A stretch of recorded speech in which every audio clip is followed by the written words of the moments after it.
తిరుగులేని నేత. ప్రస్తుతం ఆ నేతకు కలిసిరాని కాలం. నియోజకవర్గానికి దూరంగా బాలినేని. ఉమ్మడి ప్రకాశం జిల్లా వైసీపీలో 10 ఏళ్లుగా తిరుగులేని నేతగా చక్రం తిప్పారు బాలినేని. 1999లో మొదటిసారిగా ఒంగోలు నియోజకవర్గం నుండి ఎమ్మెల్యేగా గెలిచారు. తర్వాత జరిగిన 2004, 2009, 2012 ఉప ఎన్నికల్లో గెలుస్తూ తన విజయ పరంపర కొనసాగించారు. కానీ 2014లో బాలినేనికి మొదటిసారి ఎదురుదెబ్బ తగిలింది. దామచర్ల చేతిలో ఓడిపోయారు. తన ఓటమికి బంధువైన వైవి సుబ్బారెడ్డి కారణంగా భావించారు బాలినేని. వైవి ఒంగోలు ఎంపీగా పోటీ చేయడం వల్లే తాను ఓటమి చెందినట్లు పార్టీ అధిష్టానం దృష్టికి తీసుకెళ్లారు. కొంతకాలం పాటు ఆయన పార్టీ కార్యకలాపాలతో పాటు ఒంగోలుకు దూరంగా ఉంటూ వచ్చారు. అయితే జిల్లాకు దూరంగా ఉన్న పార్టీలో మాత్రం తన పట్టు సడలకుండా చూసుకున్నారు.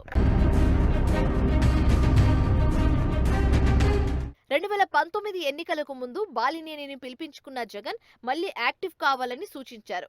పార్టీ కార్యక్రమాల్లో పాల్గొంటూ జిల్లాలో పార్టీని బలోపేతం చేసే విధంగా కార్యక్రమాలు చేపట్టాలన్నారు. అదే టైంగా భావించిన బాలినేని తన మార్క్ రాజకీయాన్ని జగన్ దగ్గర ప్రదర్శించారు. 2019 ఎన్నికల్లో తిరిగి మళ్లీ వైవి సుబ్బారెడ్డి ఒంగోలు ఎంపీ బరిలో ఉండకుండా చేయగలిగారు. ఆ ప్లేస్ లో మాగుంట వచ్చే విధంగా లైన్ క్లియర్ చేశారు. అనంతరం తిరిగి యాక్టివ్ గా పార్టీ కార్యక్రమాల్లో పాల్గొన్నారు. 2019 ఎన్నికల్లో ఎవరు ఊహించని విధంగా ఫ్యాన్ గాలి వీచింది. ఉమ్మడి ప్రకాశం జిల్లాలోని 12 సెగ్మెంట్లలో 8 స్థానాల్లో గెలవడంతో బాలినేనికి కీలక పదవి దక్కింది. ఇంతవరకు బాలినేనికి అంత అనుకూలంగానే నడిచింది. ఆ తర్వాత జరిగిన మంత్రివర్గ విస్తరణలో బాలినేని మంత్రి పదవి ఊడిపోయింది. ఇక అప్పటి నుంచి పార్టీలో బాలినేని పట్టు తగ్గడం మొదలైంది.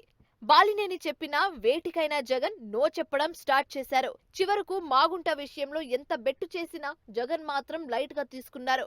2024 ఎన్నికల్లో దామచర్ల చేతిలో భారీ తేడాతో ఓటమి పాలయ్యారు. తర్వాత ఒంగోలు నుంచి హైదరాబాద్ వెళ్లిపోయిన బాలినేని మధ్యలో ప్రెస్ మీట్లు పెట్టి సొంత పార్టీ నేతలపై నిప్పులు చెరిగేవారు. నమ్మిన వాళ్ళే వెన్నుపోటు పొడిచారంటూ ఫ్యాన్ పార్టీకి గుడ్ బై చెప్పారు. జనసేన అధినేత పవన్ కళ్యాణ్ చెంతకు చేరారు. పార్టీ మారినా బాలినేని ఫేటు మాత్రం మారలేదు. బాలినేని అనుకున్నవన్నీ జరుగుతున్నట్లుగా కనిపించడం లేదు. జనసేనలో బాలినేని చేరడం మొదటి నుంచి జిల్లాలోని టీడీపీతో పాటు జనసేన నాయకులు వ్యతిరేకిస్తూ వచ్చారు. ముఖ్యంగా Ongole MLA Damacharla Janardhan hot comments చేశారు. జనసేనలో ఉన్న బాలినేనిని వదిలే ప్రసక్తి లేదని బహిరంగంగా ప్రకటించారు. అధికారంలో ఉన్నప్పుడు టీడీపీ, జనసేన నేతలను బాలినేని తీవ్రంగా ఇబ్బందులు పెట్టారని, అవి మర్చిపోయే పరిస్థితి లేదని దామచర్ల చెప్పారు. మరోవైపు జనసేనలో బాలినేని చేరిన నాటి నుండి ఇప్పటి వరకు ఆయనకు ఎలాంటి హోదా లేదు. పార్టీలో 3 జిల్లాల్లో కోఆర్డినేటర్ గా బాలినేనిని నియమిస్తారని ప్రచారం జరిగినా అడుగులు మాత్రం ముందుకు పడలేదు. ఇక ఎమ్మెల్సీ ఇస్తారని టాక్ వినిపిస్తున్నా అది కూడా నమ్మకం లేదని జనసేన నేతలే చెప్పుకుంటున్నారు. దీంతో బాలినేని పార్టీ మారి ఉపయోగం ఏంటనే ప్రశ్న ఆయన వర్గం నుండే వినిపిస్తోంది.